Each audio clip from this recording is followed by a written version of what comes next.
Depuis quelques années, une transformation silencieuse s'opère et elle est autrement plus inquiétante que le vacarme habituel des polémiques sur la liberté de la presse. Le journalisme en tant que système de production d'une réalité commune vacille. Aux États-Unis, Donald Trump a popularisé l'idée que toute presse critique était une fake news. En France, la critique des médias dominants est partagée aussi bien à l'extrême droite qu'à la gauche de la gauche. Dans le même temps, la concentration des groupes de presse fragilise encore davantage la confiance. Au CHU de Rennes, sa parole ne cherche pas à convaincre, elle fixe des lignes. Et le professeur Jean-Yves Gauvry n'a rien d'un tribun, mais c'est un médecin qui sait que dans un hôpital, chaque décision se compte en vie. Neuroradiologue de renom, pionnier des techniques d'imagerie cérébrale, il a choisi d'ajouter à ses IRM une fonction peut-être moins gratifiante, mais tout autant essentielle, celle de président de la commission médicale d'établissement du CHU de Rennes. Autrement dit, la lourde responsabilité d'incarner la voix des médecins dans la gouvernance de l'hôpital public. Ce qu'il défend, un bien commun en crise, car derrière les mots rassurants de la politique de santé se cachent des réalités plus rugueuses, des lits fermés, faute de bras, des soignants épuisés, des patients qui attendent trop longtemps l'hôpital public et cette grande maison collective que nous croyons éternelle, mais dont les murs se fissurent sous la pression du sous-financement chronique, d'une gouvernance parfois inadaptée et de la concurrence du secteur privé. Dans cet épisode de Nouveaux Récits, nous ne parlerons pas seulement de chiffres ou de réformes, nous parlerons de ce que signifie encore en 2025 prendre soin dans un système au bord de l'asphyxie. Et de ce que ça exige de courage, d'innovation, mais aussi d'impact renouvelé entre médecins, administratifs, patients, élus et citoyens. Parce que, comme pourrait probablement le dire le professeur Jean-Yves Gauvry, défendre l'hôpital, ce n'est pas simplement sauver une institution, c'est sauver notre pacte républicain. Je suis Fouad Souak et bienvenue à Nouveau Récit. On a besoin de l'écrire, on a besoin de le voir, on a besoin de l'entendre. Nouveau récit. C'est vrai que Nouveau Récit, on en parle de plus en plus. Nouveau récit, c'est important pour le chemin qu'on a à faire. Nouveau Récit, c'est ce qui t'a plu à venir aussi. Ils sont pas nouveaux, ces récits.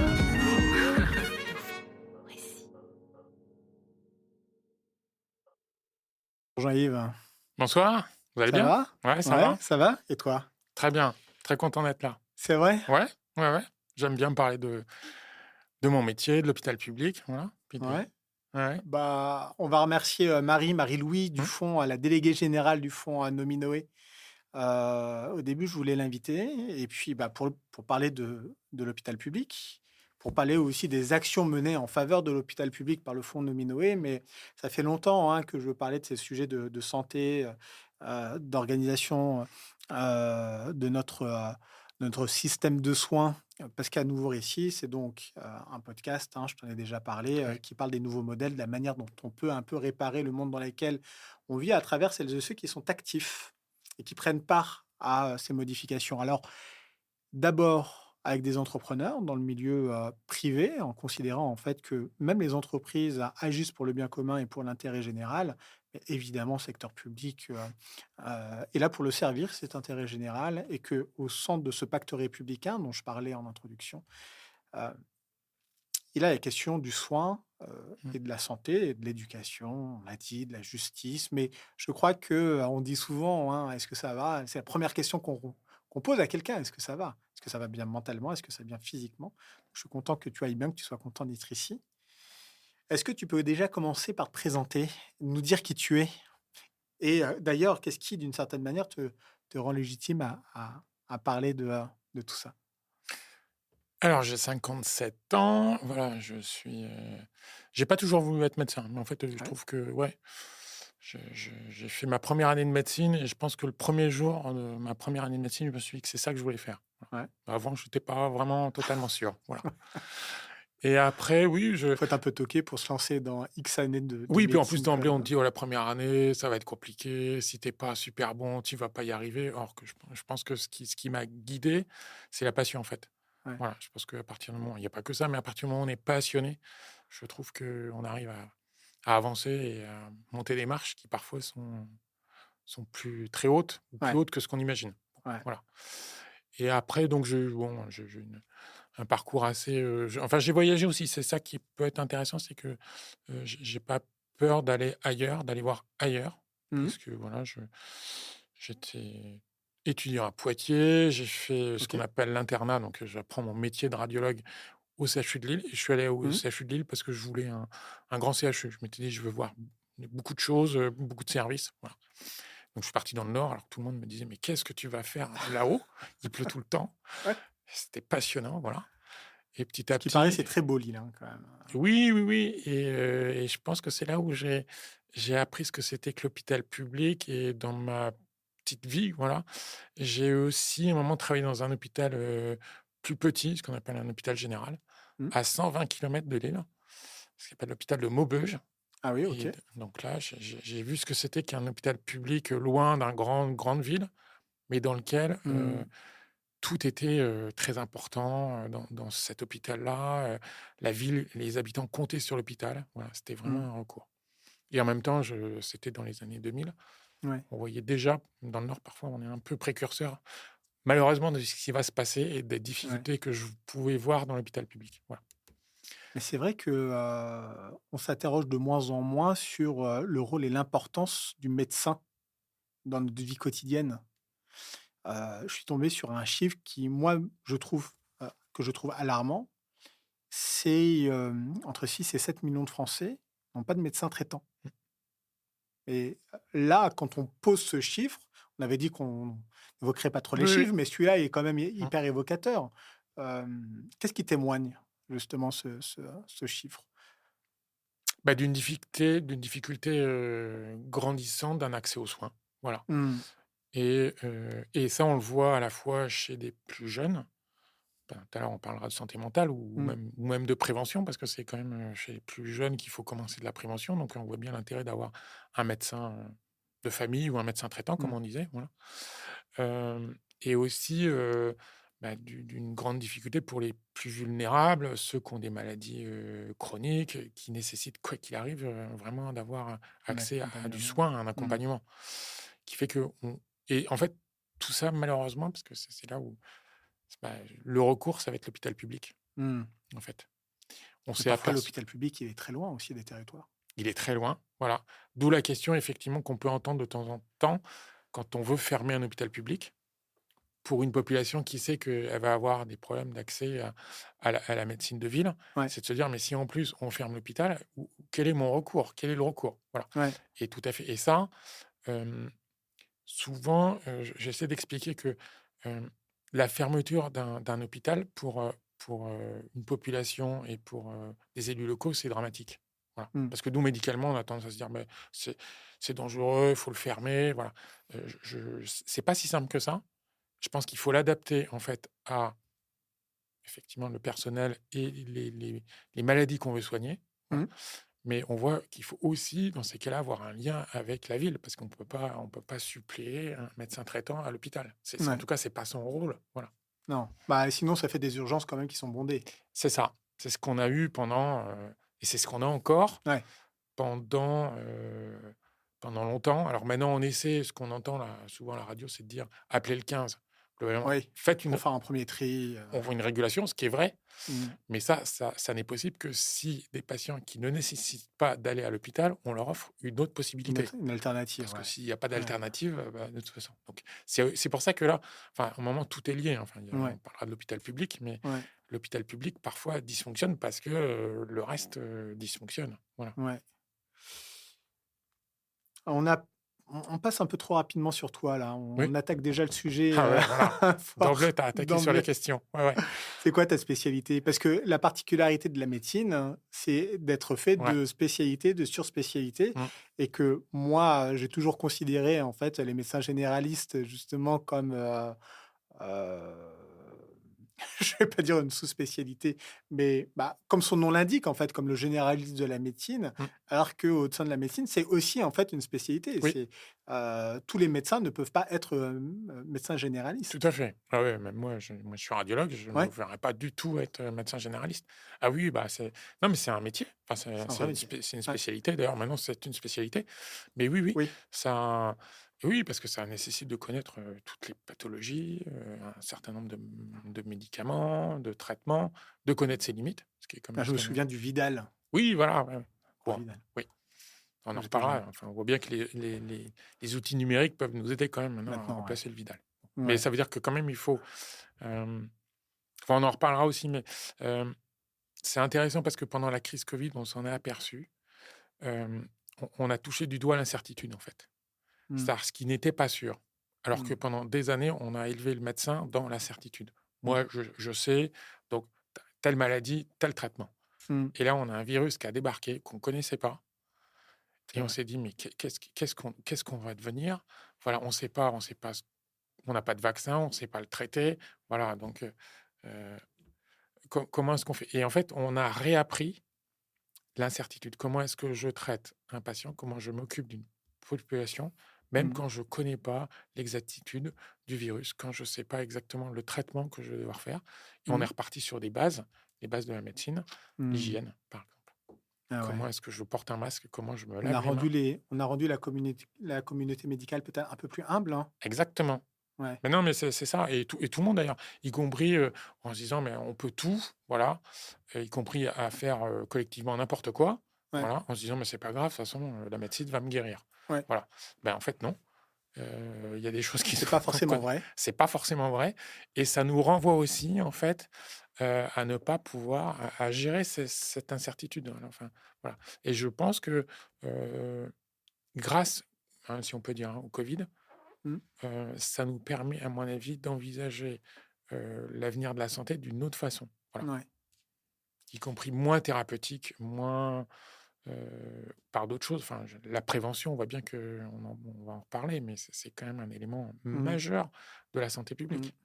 J'ai envie de rebondir immédiatement là-dessus parce que je trouve le sujet fascinant. Tu vas avoir l'occasion en fait de revenir quand même sur ton parcours et pourquoi le choix Mmh, de la mmh, radiologie, parce qu'en plus, bon, toi, t'as pas un cabinet de radiologie où un enfant est venu en fait avec un mmh. doigt cassé et puis on va analyser en fait sa quatrième phalange, quoi. On n'a pas quatre, mais si on en a quatre d'ailleurs, non? À combien de phalanges? Petite question. 3? Et on a reçu ici Nolwenn Fèvre, Ouais, tu vois, tout à fait. Ouais, les ouais, petits doudous. tout à fait. Alors les petits doudous, bon, on connaît maintenant l'histoire hein, de la création Ouais. des petits doudous, mais il me semble qu'il y a un sujet qui est hyper intéressant, c'est donc on prend en charge les enfants avant le bloc opératoire, on leur donne un petit doudou, une application, Mhm. et cette application permet en fait de diminuer Mhm. considérablement le, euh, Le le stress. stress Ouais. et l'anxiété des enfants, diminue la prise de médicaments et permet en fait d'avoir moins mal à la sortie du bloc opératoire et de Mm. récupérer plus rapidement. Euh, donc ici, il y a et d'une certaine manière une prévention ou en tout cas Mm. une sorte de thérapie non, Ouais. non médicamenteuse Tout à fait. Ouais, tout à fait. pour traiter Ouais. la douleur. Et c'est pas un sujet médical ici. Hein, c'est pas strictement médical le C'est pas fait strictement. Oui, d'apporter en fait cette application. Puis après, bien évidemment, la prévention, c'est ce qu'on disait que pour éviter d'aller à l'hôpital, mieux vaut essayer de se gérer et de se mais en soigner même temps, c'est du soin. correctement. Enfin, on voit que Ouais, le soin, ça peut être. Bah, en tout cas, c'est pas le soin, c'est pas c'est toujours pas un geste ou c'est que pas toujours une molécule. Voilà. ouais, Ça peut être effectivement une application parce que ça diminue le stress. On a d'autres choses qui diminuent la douleur. On a de la réalité virtuelle. Voilà. Ça peut être aussi la parole. Hein. Enfin, je veux dire, la parole oui, humaine, elle est là aussi pour déstresser. Hein, voilà. Donc, oui, bon. c'est vrai, ouais, pour réassurer. Hmm. Comment on décide de devenir radiologue alors? Ah, bah alors, des concours de circonstances. Ouais, Un de mes meilleurs copains qui m'avait dit, parce que je faisais de la neurologie, puis bon, je trouvais que c'était moins intéressant que ce que j'imaginais. Et un de mes ah oui, copains me dit: «Fais de la radio, tu vas voir, c'est passionnant». Bon, ouais, c'est vraiment, moi, ça m'était pas venu à l'idée. Et c'est pareil, là, le 1er jour où j'ai fait de la radio, j'avais une sonde d'échographie, je me suis dit: «Mais c'est formidable, hmm, je vois des choses, je comprends des choses». hmm, Et donc, je prends, je vais aider le patient à pouvoir mieux se traiter. Et après, c'est une rencontre. J'ai rencontré un de mes patrons à Lille qui faisait ce qu'on appelle alors la neuroradiologie, c'est-à-dire que ouais. la radiologie Donc du tu étais cerveau. interne hein, Ouais, à Lille et j'étais interne, oui. ouais, Et passionnant, un actif, même parfois hyperactif, mais toujours optimiste. On va de l'avant, quoi, voilà. ouais. Donc je me suis dit, mais c'est. Et puis en même temps, on voyait bien les maladies du cerveau, de la moelle épinière. Et petit à petit, je suis venu aussi, parce que c'est un des éléments de la radiologie moderne, c'est qu'on arrive à faire des gestes. Voilà. Mmh. Alors mes enfants comprennent pas, hein. En fait, à un moment donné, ils me disent, oui, en fait, tu es chirurgien parce que je Et c'est de fais. la radiologie int- invasive, hein, c'est C'est ça? ça, Ouais, interventionnel. C'est-à-dire que interventionnelle. en OK. partant d'une artère de la cuisse, je vais, en naviguant dans des petits vaisseaux et des petits cathéters, des petits tuyaux Dingue. dans des artères du cerveau pour Mmh. soigner des pathologies. Voilà. Mmh. Avec, pourquoi c'est des radiologues? Parce qu'en fait, on se sert de systèmes de radiologie. Voilà. Ouais, Donc là, on est vraiment sur, c'est même pas de la ouais. thérapeutique guidée par l'image, c'est de la vraie thérapeutique. Voilà. Donc Donc c'est, une sous-spécialité oui, ouais, de, ta spécialité principale, exactement. qui est donc la neurochirurgie. C'est ça. Alors on appelle ça de la neuroradiologie, La neuroradiologie, mais en pour faire fait, le mot valise. l'étymologie, hein, de la chirurgie, c'est l'activité par les mains. Donc Ouais, moi, je me considère aussi comme un chirurgien. Alors les radiologues aiment pas parce qu'ils se disent: «Non, on est radiologue», mais on fait une activité par les mains, donc ouais. voilà, avec de la radiologie. Bon, On a dit quelque chose en off qui est passionnant et qui permet aussi, de mieux comprendre la manière, dont est organisé l'hôpital et ce qui la rend aussi d'une certaine manière assez unique. S'agissant, typiquement des CHU, parce que dans le CHU, il y a le UC universitaire, hein, c'est mmh là où aussi on enseigne mh, évidemment aux futurs médecins ouais, à le devenir, et c'est celui du nombre et de la quantité et donc de la répétition. Et on disait que l'une des problématiques de l'hôpital, c'était aussi, le développement, assez intense de l'activité, mais que, il y avait, une sorte de bienfait ou qui était, celui que, bah, plus on pratique mmh, et plus on a mmh, d'activité et plus on devient bon et plus, le centre d'excellence se perpétue et donc également qu'on était en capacité de transmettre ça mmh. à des étudiants. Oui, mais je vois, par exemple, moi, je suis aussi allé à Lille parce que, c'était un gros centre et Mmh, c'est un CHU qui draine quasiment 4 millions d'habitants. mmh.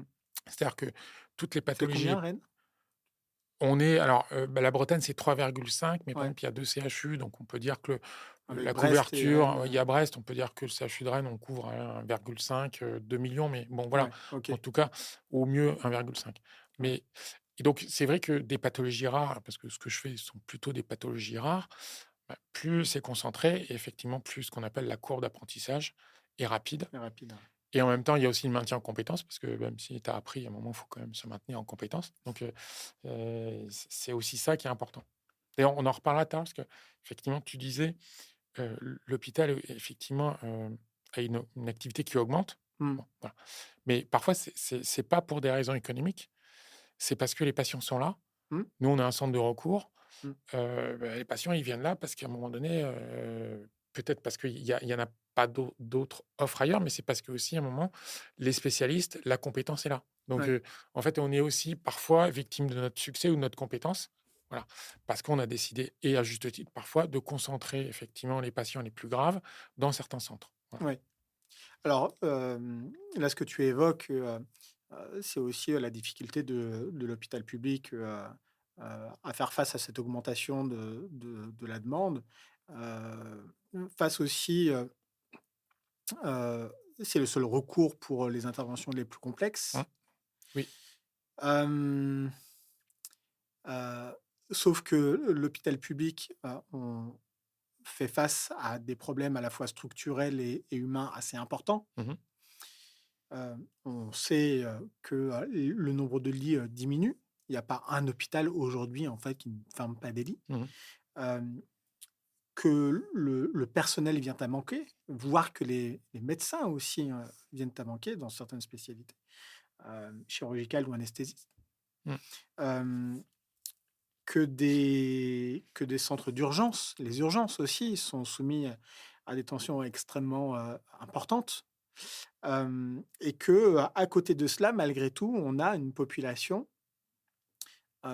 qui renonce aux soins. Mmh. Donc ça veut dire qu'on n'est même pas au climax de, Mmh. l'activité, Tout à fait. Mmh. hospitalière. Mmh. Donc là, on est face à un problème qui est terrible. Donc, cette première question, au final, pour vraiment être dans le sujet, c'est dans quelle mesure aujourd'hui l'hôpital peut faire face, à 100% de l'activité dans de bonnes conditions?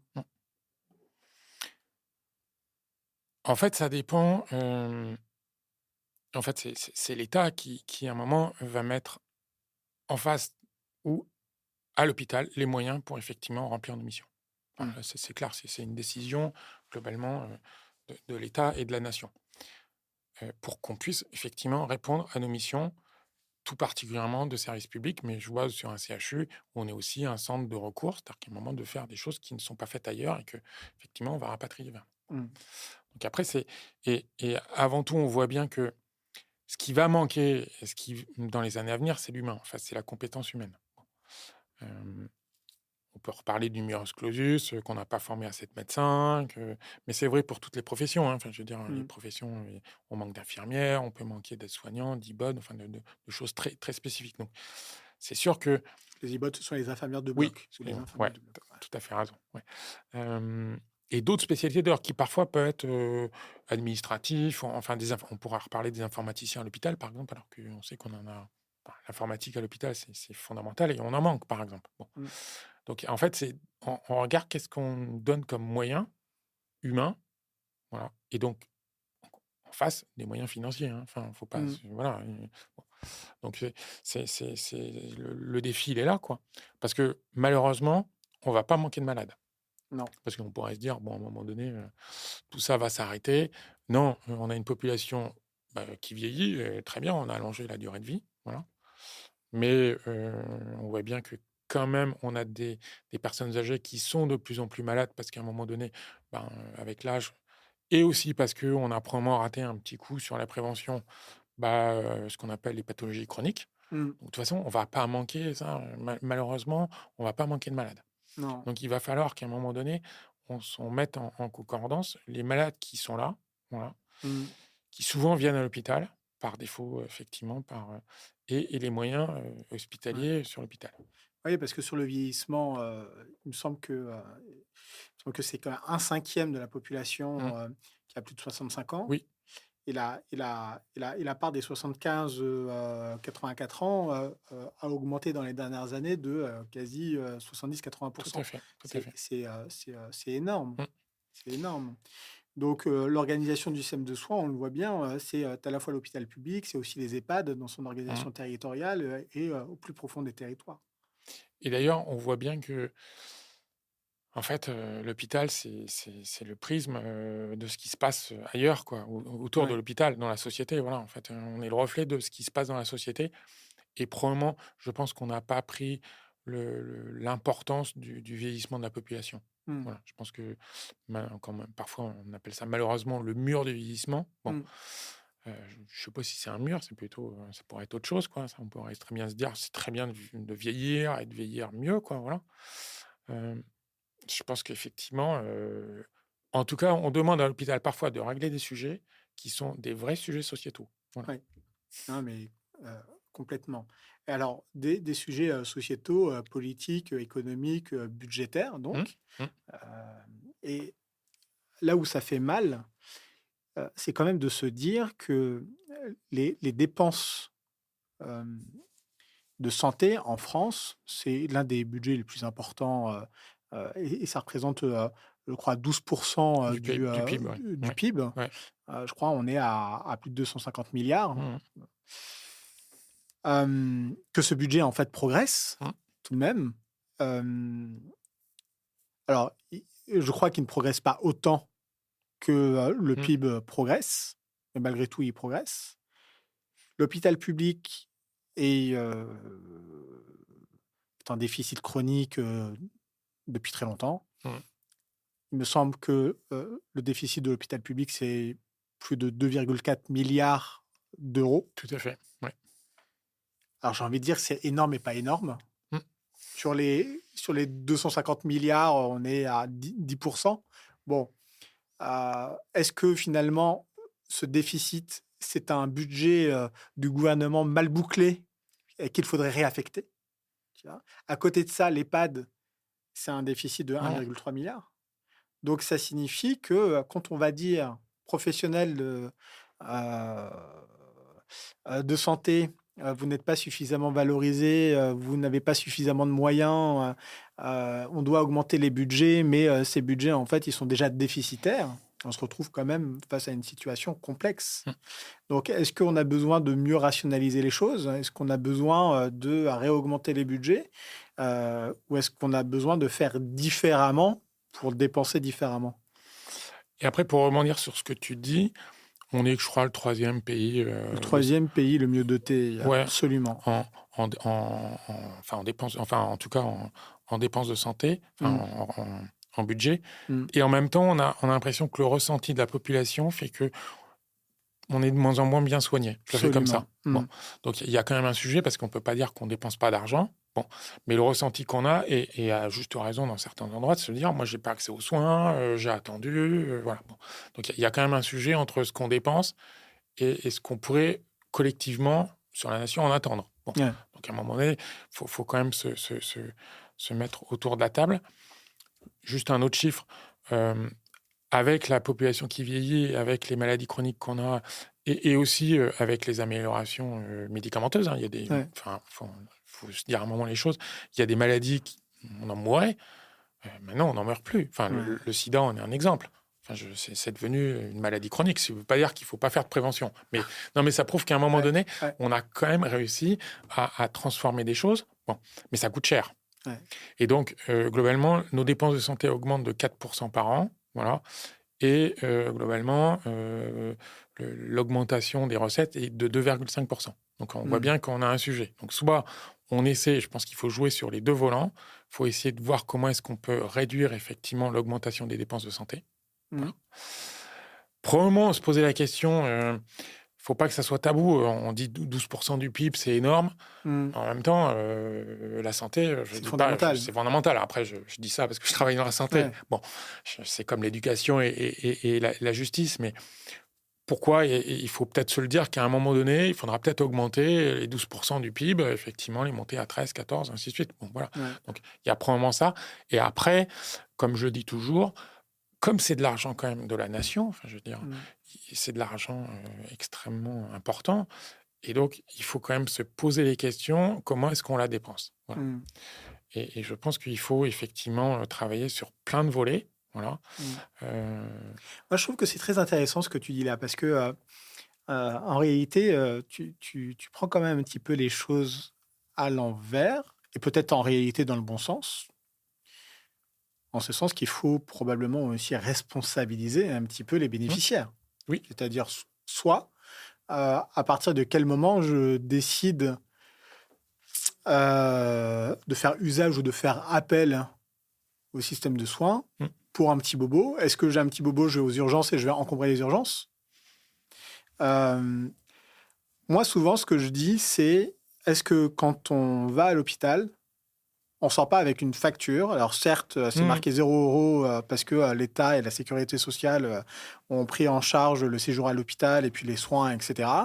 Mais quand on passe sur la table d'opération avec les meilleurs spécialistes mondiaux, qu'on se fait ouvrir le crâne, qu'on enlève une tumeur, qu'on la remet et qu'on revit, à quel moment... Alors, c'est de la responsabilité, c'est le pacte républicain, encore une fois, mais on essaie en fait de mieux valoriser finalement ce que nous coûtent les soins que l'on reçoit. Je vais un petit peu loin. Aujourd'hui, dans le domaine, par exemple, de la maternité et des accouchements, on va aux États-Unis, on sort avec une facture entre 20 et 40 000 $. Tout à fait. On est un Français vivant aux États-Unis, on ne va pas accoucher aux États-Unis. On est un Français vivant aux États-Unis, on revient... Tout à fait. En France.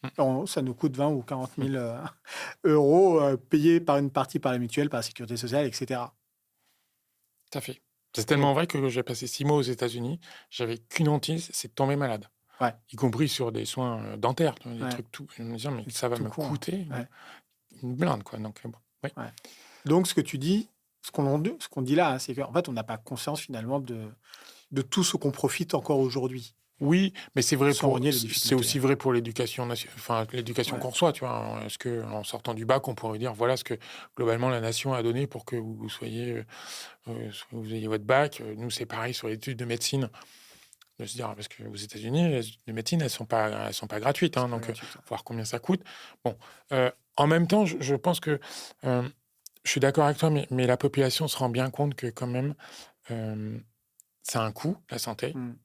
Et à tel point qu'elle s'en aperçoit, parce que quand elle n'a plus accès à un médecin traitant ou à d'autres, elle se dit quand même, probablement, on n'a pas mis assez d'argent ou on n'a pas bien raisonné pour en arriver où on en est là actuellement. C'est-à-dire, effectivement, comme tu disais, 7 millions de Français qui n'ont plus de médecin, quoi. Voilà.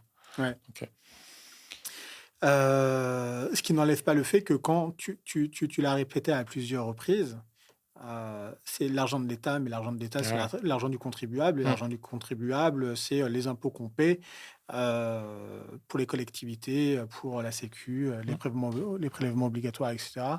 Donc, on pourrait se dire, au final, c'est le juste retour du bénéfice des services publics qu'on est censé recevoir parce qu'on contribue, on participe à l'impôt. Je vais faire une aparté, mais donc, tu es interne au CHU de Lille, tu choisis ta spécialité, tu débarques à Rennes. Et tu deviens président de la commission médicale d'établissement.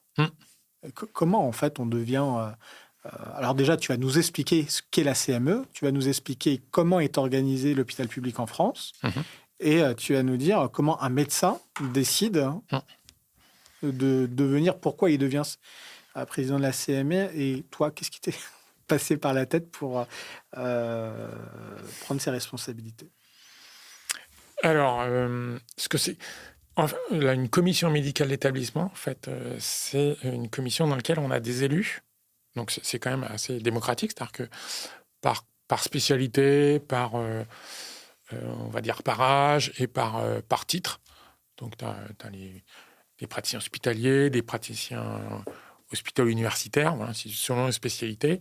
On a des collèges et donc on élit des représentants. Voilà. Et donc, voilà, sur la CME, y compris sur les plus jeunes, hein, les internes, et toutes les catégories. Voilà. Donc, ça se veut être c'est très, très représentatif de la communauté médicale, comme on dit. Voilà. Donc là, la dernière, on est 64. Voilà. 64. Et sur les 64, on va élire un président de cette commission médicale d'établissement qui doit être membre de la CME. Voilà, il faut qu'il soit d'abord élu dans la CME. C'est comme un maire. Hein. Enfin, il faut qu'il soit d'abord élu. Enfin, c'est pas une liste. Il faut qu'il soit élu dans la CME. Après, c'est élire par ses pairs. Exactement. Voilà. Et après, comme un petit gouvernement, moi, j'ai un bureau, on a avec un vice-président, un autre vice-président et puis deux membres. Voilà. Donc, on a comme un petit représentation, un petit gouvernement. C'est aussi intéressant parce que, on en reparlera, mais c'est aussi partir en équipe. C'est aussi ça qui est... En fait, un président d'une commission, c'est non seulement on représente toute la communauté, on travaille avec 64 personnes et en plus, on a un petit bureau qui travaille avec nous. Donc tu te dis pas, c'est comme un maire. Un maire, il se dit, je vais être tête de liste parce que j'ai envie d'embrasser cette responsabilité. Alors, tu sais un petit peu dès le départ que... Oui, alors ça pourrait être comme des élections. Il y a des endroits où, effectivement, il y a 2 listes, 3 listes. Ça se bagarre un petit peu. Voilà. Bon, il y a des endroits où on essaie d'être plus... intelligent. Ouais, je trouve, parce que... Non, mais c'est-à-dire qu'à un moment donné, ça sert à rien d'être dans l'opposition. À un moment, c'est ce que je dis à tout le monde.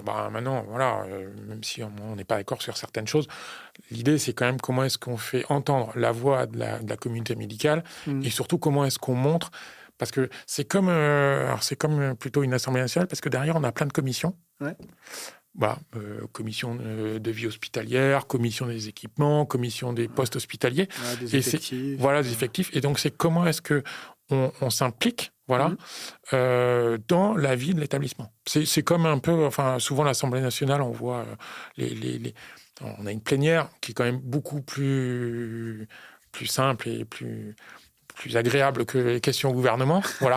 Mais on voit bien que derrière un député, son vrai travail, c'est la commission. C'est ce qu'ils font derrière et voilà, on regarde les lois. Donc, c'est aussi tout l'engagement, je trouve. En fait, c'est ça qui est important, c'est l'engagement de la communauté médicale dans son établissement par rapport à la gouvernance. Voilà, c'est de se dire, je m'investis parce que je suis persuadé que quand même, en m'investissant, je peux faire bouger les choses, faire entendre ma voix, et puis me faire convaincre aussi de certaines choses. Voilà, et Ouais. pas non plus, voilà.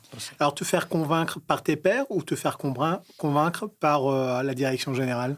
Tout le monde. En Ouais. fait, voilà, j'essaie. Alors, je peux avoir des convictions. Ouais. C'est des convictions jusqu'à ce qu'au moment on me démontre le contraire. C'était voilà. Einstein disait, je démontrais la certitude, c'est jusqu'à ce qu'on me démontre le contraire. Voilà. Donc je peux avoir effectivement des certitudes ou des concepts, mais non, je suis. En fait, je demande à être convaincu à un moment de dire, voilà, dites-moi si je me trompe. Ok, on le démontre, on l'explique. Et c'est aussi vrai pour mes pairs ou pour ma communauté. Et en même temps, parfois, je peux aussi l'inverse, puisque j'aime bien la réciproque, c'est de dire, moi, je pense que c'est ça, donc j'essaie de convaincre des deux côtés. Ouais. Des deux côtés. Parce qu'il y a quand même un rôle extrêmement important où j'ai découvert qu'en réalité, la commission médicale d'établissement était une commission qui, pendant très longtemps, n'avait qu'un avis consultatif jusqu'en 2005. Et donc, pendant très longtemps, on a conduit les affaires de l'hôpital sans les médecins. Ce qui est donc un peu moins vrai maintenant. Oui. Totalement plus vrai. Après, il faut être... Parce que la question sous-jacente à ça, c'est dans quelle mesure, mais c'est un débat éternel, est-ce qu'elle fait partie des choses à mettre sur la table dans une forme de réforme globale non, dans quelle mesure on peut éloigner ou rapprocher le médecin ou la communauté médicale des vraies prises de décision? En fait, on touche du doigt la gouvernance. Mais en étant très quand même humble, le CHU de Rennes, c'est 1 milliard de budget. C'est 10 000 personnes. Est-ce que moi, j'ai les compétences pour gérer un établissement d'1 milliard d'euros et puis 10 000 personnes? Comme ça, je dirais non. Voilà. Bon. Donc après, ça veut dire qu'on est quand même sur une gouvernance qui est... Alors, dans un CHU, il y a effectivement un ou une directrice générale avec une équipe de direction, mais comme j'ai une communauté médicale et un président de CME, et aussi, il ne faut pas oublier, côté comme on est sur un CHU, tout ce qui est universitaire, donc avec les doyens, et en particulier le ou la doyenne de médecine. Voilà. Donc on est quand même là-dessus. Et honnêtement, alors après, en fait, une gouvernance ne marche bien, mais ça c'est vrai pour tout, c'est selon les personnes et les individus, et l'envie qu'on a envie à un moment que... d'y mettre, Voilà. C'est ça, quoi. Si effectivement... mais y compris pour moi, on aurait un président de CME qui a décidé d'être en opposition systématique avec la direction de l'hôpital, ou au contraire, d'être aval-tout de la direction. Voilà, ça n'a pas d'intérêt. Voilà. Et pareil, si j'avais un ou une directrice générale qui décide qu'elle va gouverner toute seule ou tout seul, en fait, l'intelligence fait que... on est d'ailleurs sur un compromis à chaque fois. Voilà. Ce qu'il faut chercher, c'est le compromis. Et c'est comme ça qu'on avance. Mais ça, c'est vrai dans toute gouvernance. Voilà. Voilà. Et donc, tu as un adepte plutôt du juste milieu plutôt que... Oui, après, et en disant ça, c'est pas que je peux avoir des convictions fortes. Voilà. Je peux défendre des points, et y compris être un moment en opposition, en combat. Mais c'est pas un mode de gouvernance perpétuel. Voilà. Moi, je pense que ce qui est très important... c'est que, évidemment, en fait, d'un côté, on a les administrateurs dont on peut considérer, en fait, qu'ils mettent pas beaucoup les pieds sur le terrain et de s'apercevoir de la réalité du fonctionnement dans les services et dans les chambres d'hôpital qu'ils administrent. Et de l'autre côté, des médecins ou du personnel soignant qui ne comprennent effectivement pas grand-chose de la manière dont on peut administrer et gérer un établissement de 10 000 personnes avec des intérêts qui sont vraiment très différents. Exactement. Mon rôle, c'est ça, en fait. Je suis au milieu. Just in the middle, comme dirait Dubosc. Non, mais voilà, c'est mon truc, je suis là, quoi. Et en fait, c'est pas... Alors, je suis pas... mais c'est effectivement de faire comprendre à l'un comme à l'autre, en fait, parce qu'à un moment, on parlait de l'hôpital, dans l'intérêt de l'hôpital, voilà, les prises de décision, voilà. Ou les prix, qu'elles soient favorables ou non favorables, expliquer un budget. Moi, par exemple, je me suis mis effectivement aux finances hospitalières parce que ça me paraît tellement important à un moment. Je ne dis pas que l'argent est le centre de tout, mais à un moment, ça fait quand même partie des recettes et des dépenses. Il faut quand même comprendre. Et quand on a compris, on voit où peuvent être les leviers. Voilà. Et c'est là où c'est intéressant parce qu'une fois qu'on a compris les leviers, c'est là où on peut faire, par exemple, une politique au service de l'hôpital. Voilà. Dire, voilà, on va plutôt travailler là-dessus parce que je pense que ça a du sens. Voilà, ça a du sens pour la communauté médicale ou soignante. Voilà. Et quels sont, selon toi, en fait, les principaux leviers dont on dispose à l'hôpital? Et ma question, pour le coup, elle est vraiment au sein de l'établissement. Parce qu'on sait que on abordera cette question-là de l'organisation variablement territoriale entre les élus, l'ARS et compagnie. Mais selon toi, déjà, dans les CHU, quels sont les principaux leviers que l'on peut activer pour aller vers du mieux? Je pense qu'il faut se baser, et sans être démagogique, sur les équipes. Pour moi, l'hôpital, c'est des équipes. Voilà. Donc, il faut partir là-dessus. Et c'est quand même important parce que par rapport à l'autre système plus libéral, on a vraiment une notion d'équipe entre médecins, entre spécialités et entre ce qu'on appelle l'interdisciplinarité, aussi entre les professionnels, entre des médecins et des non-médecins et des administratifs. Voilà. Je pense que ça, c'est une vraie force. Et en même temps, alors sur un CHU, parce qu'on parlera peut-être de ce qu'on appelle la T2A, qui a été tant décrié, effectivement, qui est de l'activité. Enfin, on paye à l'activité. Avec ce qu'on peut voir en disant, plus je vais faire telle activité rentable, et plus ça va me rapporter. Puis on dit d'ailleurs en fait que l'augmentation de la crise ou l'accélération de la crise vient de la T2A. Probablement. Enfin, il y a une partie, mais quand on regarde, nous, sur le CHU, notre budget, c'est moitié de la T2A. Le reste, c'est globalement du budget global de la dotation. Voilà. Donc, en fait, nous, on n'est pas en variation de ça par rapport à l'activité. Et heureusement, ça nous permet de couvrir tout le champ des activités médicales, y compris celles qui ne sont pas rentables. Parce que justement... surtout celles qui ne sont pas rentables. Surtout celles qui ne sont pas rentables, effectivement. Voilà. Mais en même temps, à pas non plus couvrir celles qui sont rentables. Enfin, je veux dire, à un moment donné, on le fait. D'ailleurs, on ne le fait pas parce que telles ou telles sont rentables ou pas rentables, c'est parce qu'on doit tout offrir à une population. Enfin, globalement, un CHU, on couvre quasiment la totalité du râteau de ce qu'on peut faire sur l'activité médicale. Donc, c'est là-dessus. Et donc, ça veut dire que derrière, on peut faire une vraie politique de santé, pas uniquement basée sur les tarifs et les recettes. Voilà, c'est ça que je veux dire. Voilà. Et donc, à mon avis, ça change tout. Et donc, globalement, on n'est pas que sur le paiement à l'acte qu'on voit ailleurs. Alors là, j'ai quand même deux questions. La première, c'est est-ce qu'il n'y a pas déjà un problème quand, dans la prise en charge des patients, la première démarche qu'un soignant, médecin ou infirmier fait, en fait, c'est justement de désigner l'acte pour que ensuite on passe aux soins et voilà. Et donc la deuxième question, c'est n'est-ce pas là aussi en fait l'un des problèmes majeurs dans cette compétition entre l'hôpital public et les établissements privés, où l'un ne fera que les actes les plus rentables et reléguant une sorte de SAV de l'hôpital public, tout ce qu'ils ne peuvent pas prendre, voire et récupérer les complications qu'eux-mêmes ont générées dans le cadre d'un certain nombre d'actes, d'opérations, complications, ça va à l'hôpital, et puis eux, pour le coup, ils se retrouvent avec... voilà. Oui. Et en même temps, enfin nous, sur le CHU, par exemple, on peut considérer qu'on a des moyens pour effectivement s'occuper de complications qui sont faites dans des services, des cliniques, parce que effectivement, on a les budgets qui ne sont pas sur de la T2A, mais sur justement de la dotation pour faire ces activités-là que des cliniques ne peuvent pas faire.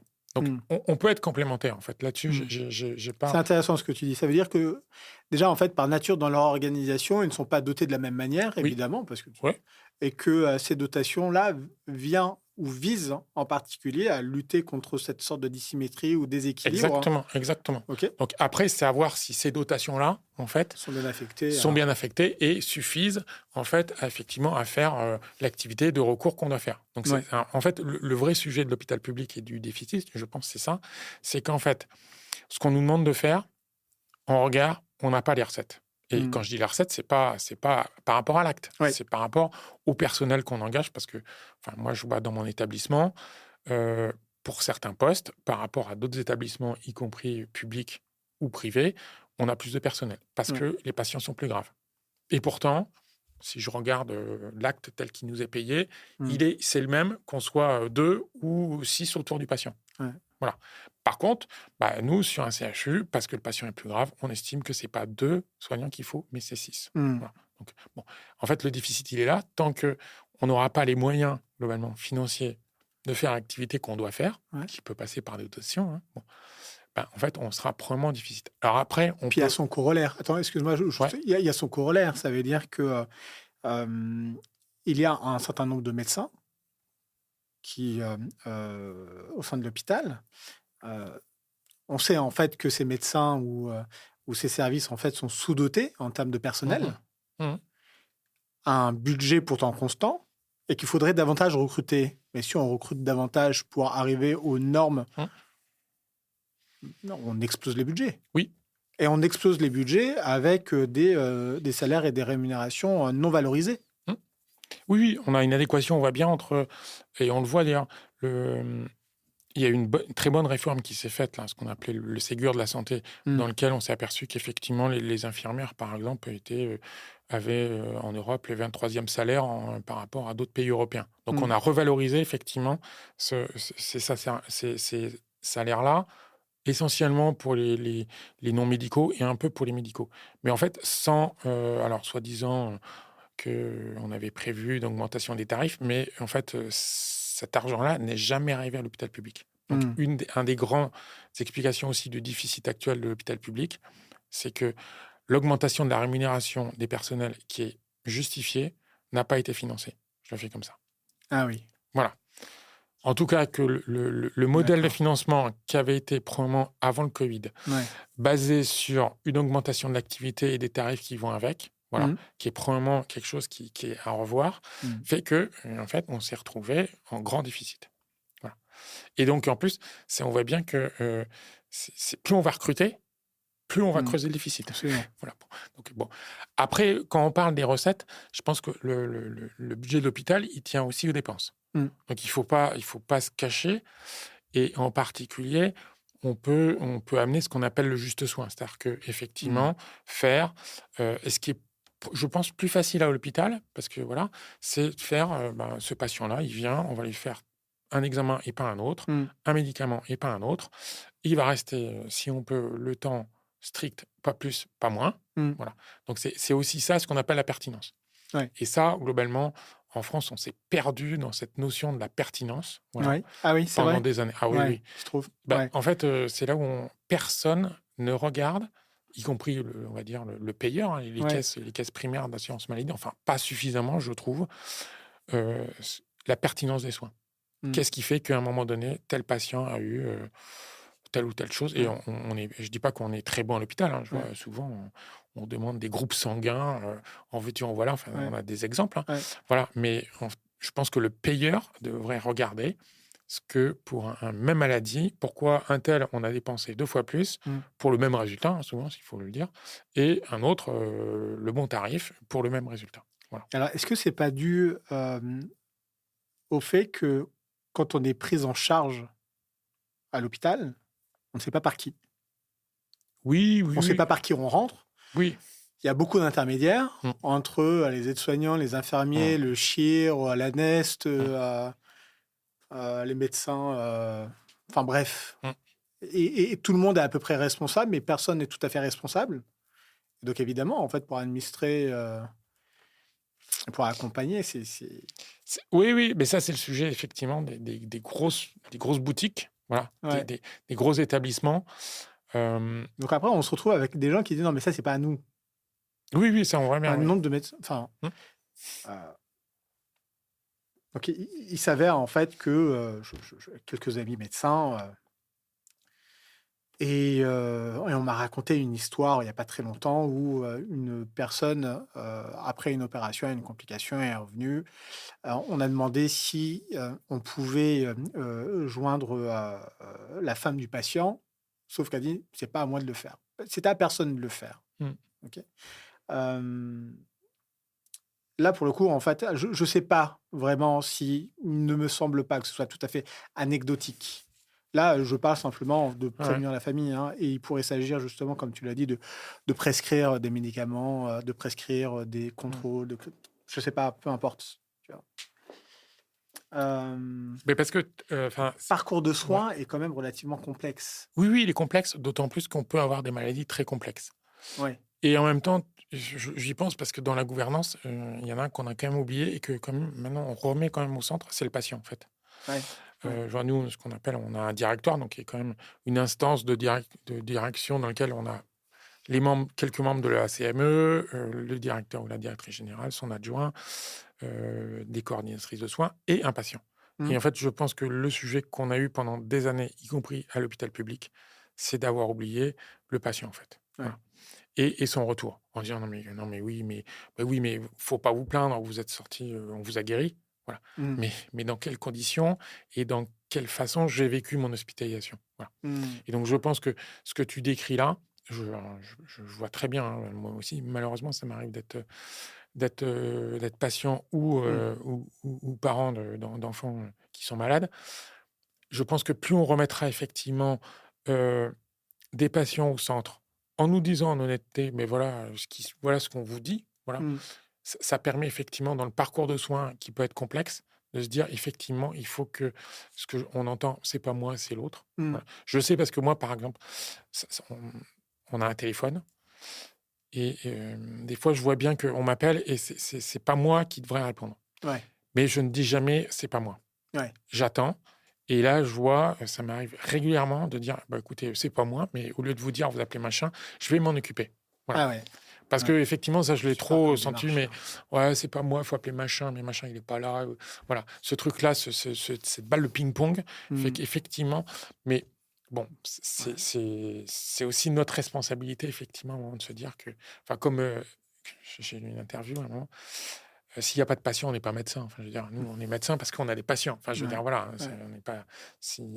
Donc, effectivement, il faut se rappeler ça à chaque fois qu'effectivement, on peut faire notre métier de médecin ou de Ouais. soignant parce qu'il y a des patients. Ouais.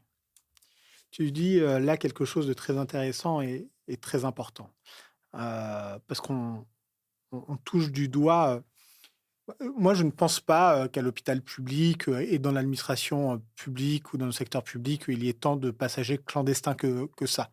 Donc c'est-à-dire, de ces, professionnels, qui viennent au boulot et qui se refilent comme ça la patate chaude, Mmh. sans avoir à Mmh. s'occuper de ce à quoi ils devraient, s'occuper. Heu Par contre, je pense que tu es quand même relativement bien placé pour t'apercevoir et on l'a évoqué, hein, on l'a dit et cette crise du sens, Mmh. la raison d'être en fait quand on se lève le matin. C'est quand même terrible de se dire, heu,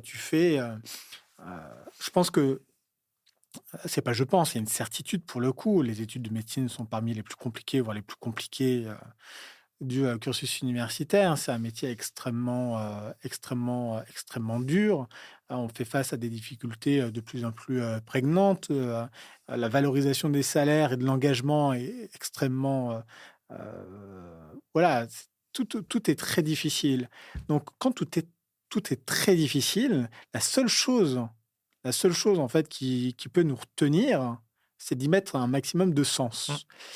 Et ce sens-là, au final, est-ce qu'on ne le perd pas face, à toutes ces difficultés internes, au fait que certains ont lâché, au fait qu'il y ait des burn-out, au fait que la communauté médicale ne se comprend plus avec la communauté, Mmh mh. administrative, donc là, ma question, en fait, elle est, assez simple en réalité.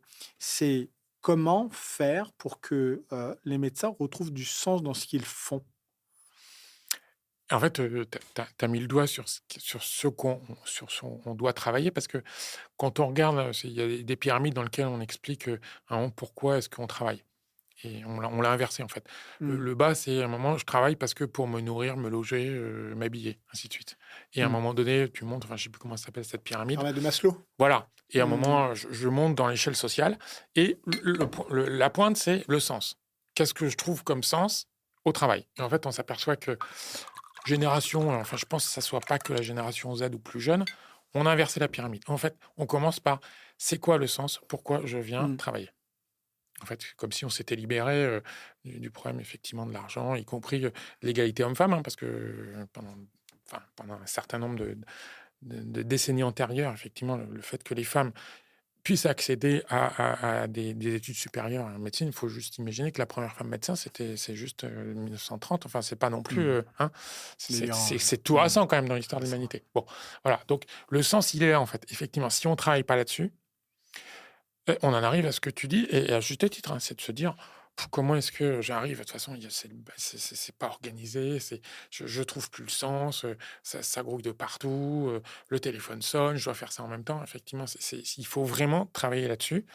Et une des choses, effectivement, c'est dans des secteurs où il n'y a pas suffisamment de monde, on ne voit pas comment on peut s'organiser ou à réduire l'activité. Mais en fait, en même temps, comme je l'ai dit, à un moment donné, les patients, ils sont là. Donc, comment est-ce que dans notre rôle de médecin ou de soignant, on dit, maintenant, on ne va pas prendre ces patients-là, ils ont besoin de nous, mais on va les prendre. Voilà. Donc, effectivement, il faut retrouver du sens. Et le sens fait qu'effectivement, il faut mettre des moyens.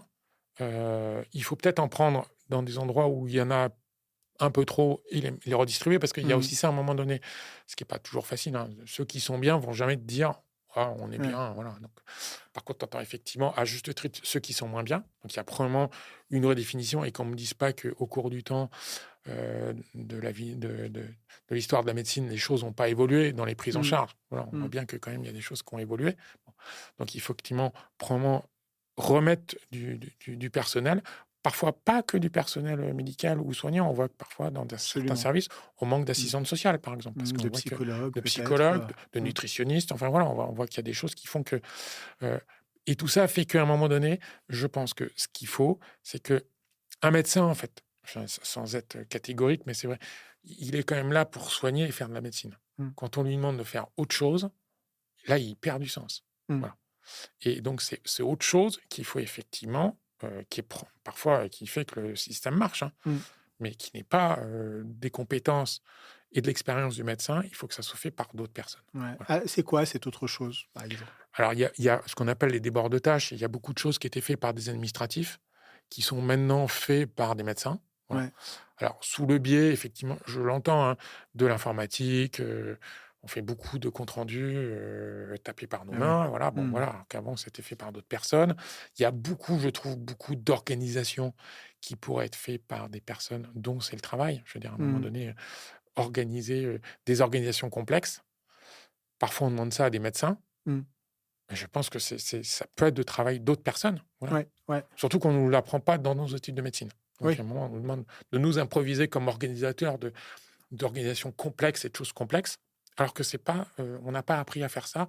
Il y en a qui aiment ça et d'autres qui n'aiment pas ça. Donc, à un moment, il faut que chacun soit à sa place. Hein. Moi, je suis toujours complètement étonné de voir que l'organisation managériale des services repose sur les médecins eux-mêmes. Oui. Alors, pas à demander à ce que l'administration s'en occupe, mais que dans les services, il y ait une personne dédiée, par exemple, au planning de garde, du bloc opératoire.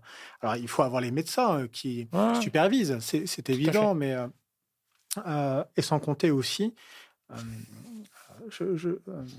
là, ça va permettre, ma question va nous permettre justement d'aller vers le sujet du CCI.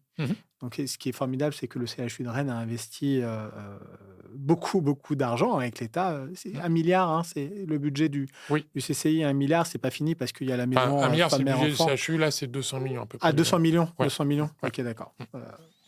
200 millions d'euros. Bon, c'est quand même beaucoup d'argent. Tout à fait.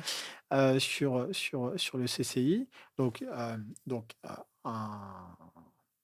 un nouvel outil extraordinaire. On a évoqué tout à l'heure, en off, la conduite du changement. Donc, comment on passe d'une organisation à une autre, parce qu'au final, avoir de nouveaux blocs, c'est aussi avoir une nouvelle façon de soigner. Il y a évidemment celle de la transition, de la baisse d'activité, et pourtant de la nécessité d'ouvrir les blocs. On le sait. Des effectifs mais réduits. Et peut-être aussi ici de la nécessité, la nécessité en fait de repenser la mission du médecin et du soin. Est-ce que à qui revient la responsabilité d'organiser ce travail, parce que ça ne viendra pas collectivement d'un médecin qui prendra la parole avec des revendications syndicales en disant il faut qu'on retravaille au sens, et que l'opportunité de travailler, l'opportunité en fait d'avoir ce nouveau CCI, c'est l'opportunité en fait de retravailler justement sur le sens. Oui.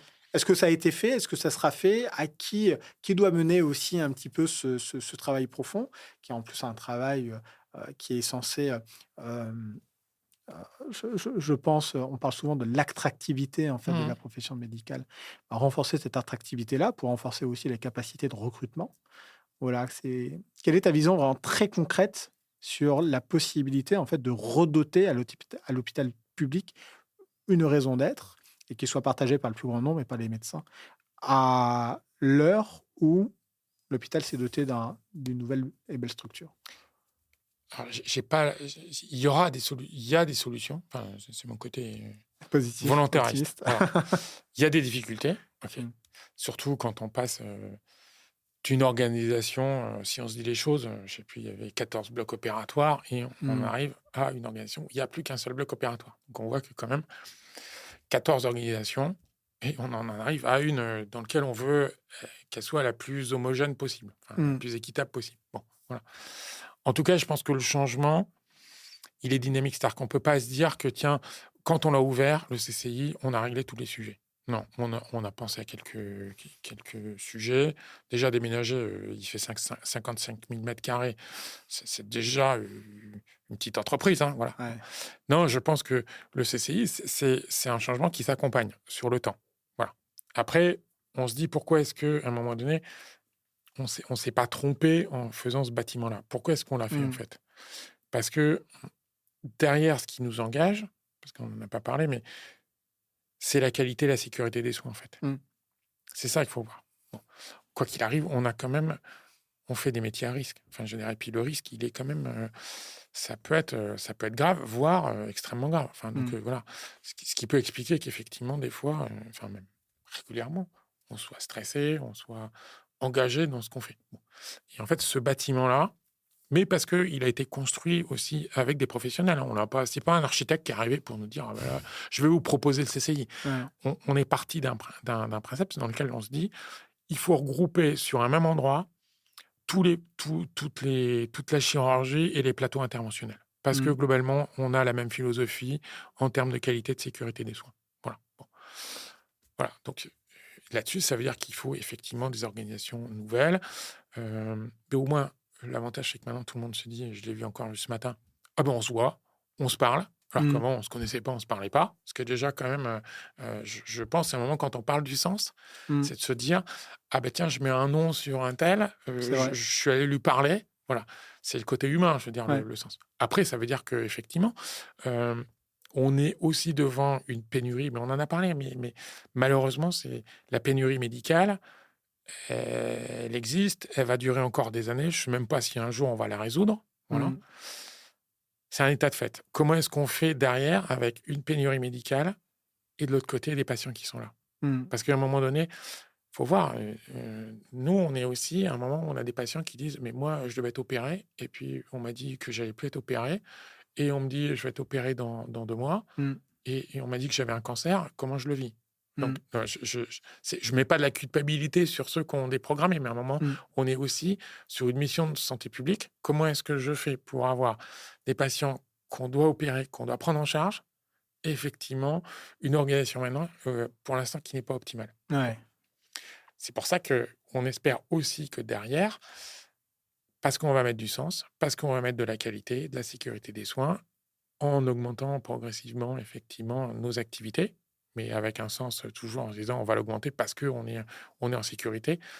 On va probablement avoir plus de personnel qui auront envie de venir travailler dans ce bâtiment-là. Voilà. Ouais.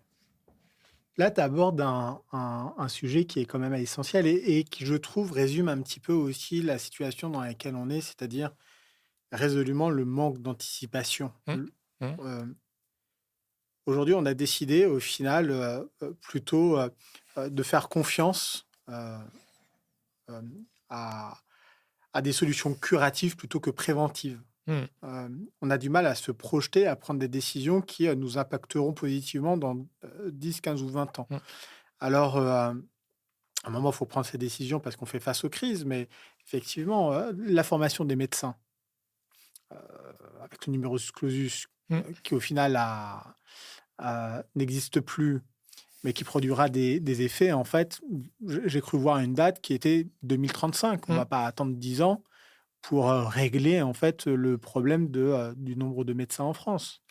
Et là, j'en viens aussi à un autre exemple, mais lorsqu'il y a eu ces différentes lois liées à la GPA-PMA, Mhm. il s'avère que à Rennes, ces interventions sont des interventions chirurgicales qui se font en salle d'urgence. Mhm. Ça ne devrait pas, parce qu'une salle d'urgence prise, bah, c'est pas une salle d'urgence disponible pour de vraies urgences. Mhm. Et donc, au final, on prend des décisions sans anticiper les capacités d'accueil et des disponibilités des salles, des médecins de soins. Dans quelle mesure on peut inverser la tendance et avoir un travail un peu plus prospectif? Bah là, C'est très vague et très politique, la question que je te oui, parce pose que, là, mais mais non, mais j'essaie parce de que en dépasser fait, un peu c'est des histoires de temps, en fait. On voit bien Mm. qu'on a un temps politique qui va pas dans la durée. Le temps politique, ça peut être entre deux élections, et effectivement, ce que je peux comprendre, à un moment, il faut des résultats. Bon. Et un temps, on voit bien, en particulier si on parle de prévention, bah, qui est quand même beaucoup plus long, qui est sur des décennies. Voilà. Mm. En se disant que même sur. Et en se disant qu'on peut se tromper.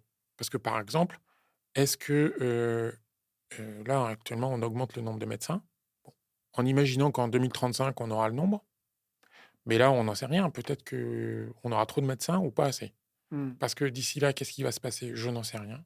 Peut-être qu'on aura d'un coup résolu plein de maladies qui nécessitent moins de médecins, ou au Mm. contraire, on aura une explosion d'autres maladies. Voilà. Mm. Je ne pense pas qu'il faille attendre, en tout cas, le miracle Mm.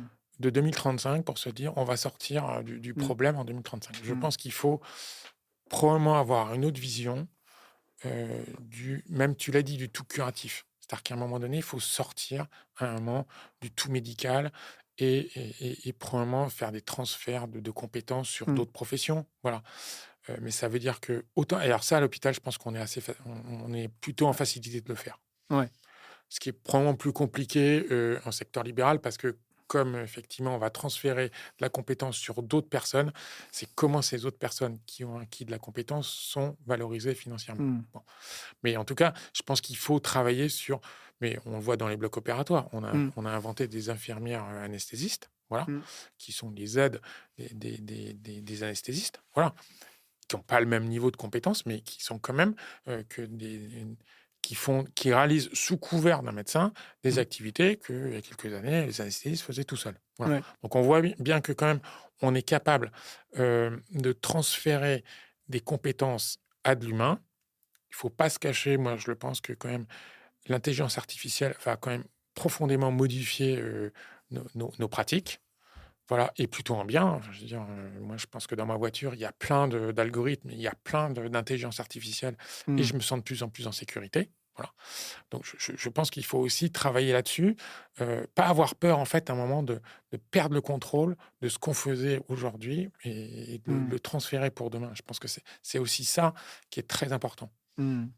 Il y a, parce que tu sais qu'on est en live et sur la question qui vient d'être abordée, un de tes collègues, Sébastien Barthez, Mhm. qui dit en parlant de sens, peut-on encore tout faire? Chirurgie plastique, réassignation de genre, chirurgie carcinologique à des âges avancés, circoncision, etc.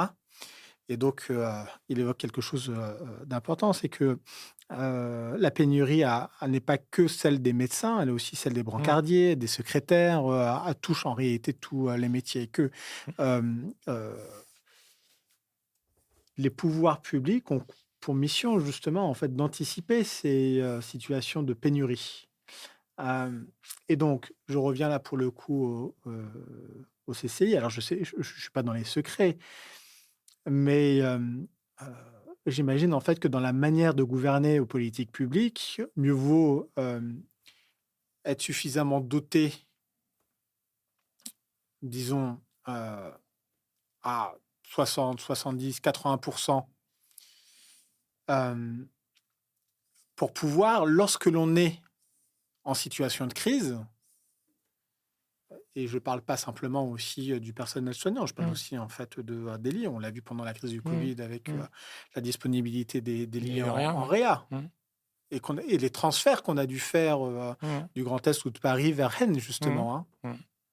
Et donc, c'est au pouvoir public d'anticiper en se disant Oui. que finalement, certes, une sorte d'assurance, on surpaie pendant un bon moment, mais on revient à cette problématique de on n'a pas forcément les budgets, où il faut réallouer les budgets là où on en a véritablement besoin pour que le jour où on est en situation de crise, eh bien, on n'ait pas à payer les pots cassés Mmh. et qu'on est en mesure d'accompagner et de livrer ce service public qui est attendu. Parce que, on le dit, hein, les plus grands élus le disent, gouverner, c'est prévoir. Est-ce qu'on... Oui, oui, j'entends bien, mais est-ce que c'est prévoir dans un moment avec les connaissances qu'on a? Je pense que c'est un peu facile de le dire. Les politiques sont plantés, il y avait qu'à Foca, il faut faire. Mmh. Je pense que c'est. Je parlais d'incertitude. Enfin, je veux dire, il y a, y compris les médecins, enfin même en 2019 ou 2020, il y en a plein au début du Covid qui ont dit c'est une grippette. Voilà, ou c'est rien, vous Mmh. inquiétez pas. Bon, on voit bien que vu ce qui nous est arrivé. Donc la prévision, elle est quand même extrêmement C'est compliquée. compliqué. Voilà, moi je me méfierais un peu de se dire on s'en doutait. Si, après le vieillissement, oui, la population vieillit, il y a des Mmh. grands schémas comme ça, oui. Après, c'est un peu facile. Les politiques, oui, à un moment, ils analysent en fonction des données qu'ils ont, des gens qui les conseillent ou qui les éclairent, voilà. Mmh. En sachant que les experts peuvent se tromper, hein, et même souvent, ils se trompent. Bon, voilà. Ouais. Après, pour en revenir à la question de Sébastien, là, Ouais. peut-être, est-ce que l'hôpital doit tout faire? Ouais, c'est Vaste sujet question, qu'on- vaste question. Alors, probablement pas. Bon, Ouais, et circoncision mais de convenance. Est-ce que c'est à l'hôpital de le faire? de convenance, non. Mais en même temps, parfois, il y a des populations vulnérables dans lesquelles le seul accès, y compris pour ce geste-là, c'est l'hôpital. Ouais. Voilà. Donc, si nous, on n'offre pas cette possibilité-là, qui va Mmh. l'offrir? Mmh. Voilà. Bon. Mmh. Alors après, c'est peut-être parce que le système n'est pas aussi bien huilé, organisé. Mais à un moment, on doit le faire. Mmh. Et aussi, alors je le ferai, mais on est aussi un centre de formation. Ouais. Voilà. Et qu'à un moment donné, on se doit de faire tout ce qui est sur le panel des spécialités. Mais on a la Mmh. même question. Moi, parfois, on me dit, mais pourquoi est-ce qu'on fait encore de l'ophtalmologie? Il y a plein d'ophtalmos en ville. Oui, mais on a quand même des populations qui n'ont pas accès à la ville parce que tout le monde... Enfin, prendre un rendez-vous en ville, il faut savoir se servir de Doctolib, hein. Ouais. Actuellement. Mmh. Je fais comme ça. Tout le monde ne sait pas se servir On de sait pas le Doctolib. faire. Voilà. Donc, à un moment donné, c'est comment est-ce que j'ai accès? Et il ne faut pas croire que c'est.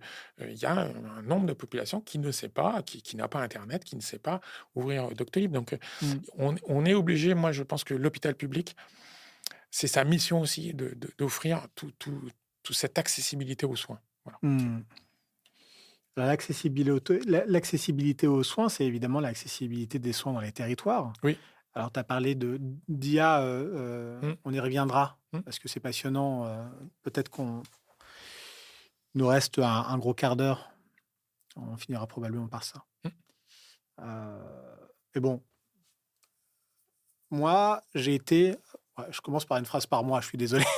Mais j'ai travaillé au conseil départemental des Côtes-d'Armor. Ouais. Donc, les départements sont aussi en charge d'une partie, pas énorme, mais quand même une partie importante des politiques de santé publique, notamment pour le grand âge avec les EHPAD, mais aussi avec les contrats locaux de santé. Les collectivités territoriales, intercommunalités voudraient ou devraient avoir un peu plus de responsabilité aussi dans cette organisation territoriale. Tout est chapeauté par l'ARS. Bon, mais quand on est à Rennes, ça va. Même si je m'aperçois aujourd'hui que la désertification médicale règne aussi dans les grands centres urbains. Quand on arrive à Rennes, on prend son téléphone pour trouver un médecin traitant, on n'en trouve pas. Et à Calac, comment fait-on quand en Centre-Bretagne, on a envie d'accéder aux soins? Comment fait-on quand on veut accéder aussi à des spécialistes? On l'a évoqué aussi en off, on l'a dit, la question des maternités. Des maternités comme celle de Dinan récemment, qui n'a pas suffisamment d'activité. Oui, ou de spécialistes ou Et de spécialistes, praticiens. donc d'activités et de praticiens. Ouais. Au final, Mm. il y a une sorte de dépeuplement en fait Mm. de ces hôpitaux intermédiaires. Mais malgré tout, c'est une présence hospitalière et médicale sur le territoire quand un certain nombre de Mm. personnes ne peuvent pas se déplacer. Donc, est-ce que toi, c'est des sujets sur lesquels tu travailles sur le maillage territorial de l'offre de soins pour permettre à chacun de profiter en fait de soins? C'est une obligation. Enfin, on pourrait se dire, limite-moi, le CHU de Rennes, j'ai pas besoin. C'est une obligation parce que on a un sujet effectivement, d'accessibilité aux soins encore plus dans les territoires. Enfin, je veux dire, dans lequel les territoires un peu plus isolés des grandes villes, on a une population vieillissante. Hein. Enfin, voilà. Mmh. Bon. Donc oui, on a un sujet. Il y a probablement des solutions. Alors, je ne pense pas que l'incitation globalement à l'installation soit, même si pendant un temps, j'étais assez favorable à une espèce de coercition en disant, bah voilà, faut s'installer là, quoi. Mmh. Bon. Parce qu'en même temps, C'est ce qui se passe pour les pharmacies. Pour les pharmacies, oui, en oui, fait, oui, on je les sais bien, oui, oui. Mais en même temps, là, si on attend avec le nombre de médecins qui sortent en disant, bah, de toute façon, vous n'allez pouvoir vous installer que quand il y aura un départ en retraite, Mmh. globalement, on va remplir les grandes villes et pas les campagnes, enfin, si on fait comme ça. Bon. En même temps, pourquoi demander à des médecins ou à des soignants d'aller dans des petites villes ou des endroits assez reculés, alors que le reste de la population ne veut pas y aller? Enfin, je veux dire, à un moment donné, il faut être assez logique. En revanche, je pense qu'on a une vraie mission. Et donc, moi, je pense qu'il faudrait, ce qu'on fait, hein, mais encore plus de façon incitative, c'est de dire, bah, quand on vient au CHU de Rennes, voilà, on a la chance de travailler et de vivre à Rennes, voilà, Mmh. mais on se doit, et c'est pas que pour les hospitaliers, mais aussi pour le reste, d'aller faire des consultations dans des centres effectivement périphériques à quelques dizaines de kilomètres de Rennes. Voilà. Mmh. Je pense que ça, c'est une obligation, y compris, on le voit, d'installer des centres effectivement de téléconsultation dans des endroits, ce qui permet aussi d'avoir accès à de la compétence. Voilà. Mmh. En tout cas, je pense qu'il faut être beaucoup plus incitatif sur on s'installe dans tel endroit plutôt, et je me dois d'aller faire des consultations dans des endroits plus reculés. Mmh. Et à l'inverse, par rapport aux hôpitaux, et on parle des maternités, hein, j'ai été frappé, par exemple, on a des médecins qui sont revenus du Vietnam. Dans le sud du Vietnam, il y a une maternité qui fait 30 à 35 000 accouchements par an. C'est comme si en Bretagne, il y avait une maternité, à quelque chose de près. Je vous fais comme ça. Mmh. Bon. Mmh. Est-ce que pour ça, ils ont un taux de mortalité maternelle et infantile très élevé? Pas sûr. Mmh. Après, c'est un grand débat de savoir si... Bon. Mais en tout cas, on touche du doigt qu'à un moment donné, sachant que la maternité, c'est un point très sensible. Mais si je prends un hôpital, je pense qu'un hôpital ne peut plus tout faire actuellement. Mmh. Voilà. Il faut recentrer probablement des missions de proximité sur les Mmh. hôpitaux. Voilà, une hospitalisation médicale, mais tout ce qui est geste thérapeutique, chirurgical ou interventionnel doit être concentré sur des plateaux techniques dans lesquels on a la compétence. Mmh. Voilà. À faire en sorte qu'effectivement, pour ces patients-là, ce soit très simple de venir sur le CHU, par exemple, c'est quand même un sujet, voilà, d'être pris en charge, et après de s'occuper de la sortie et du retour à domicile ou dans un centre de proximité. Voilà. Ouais.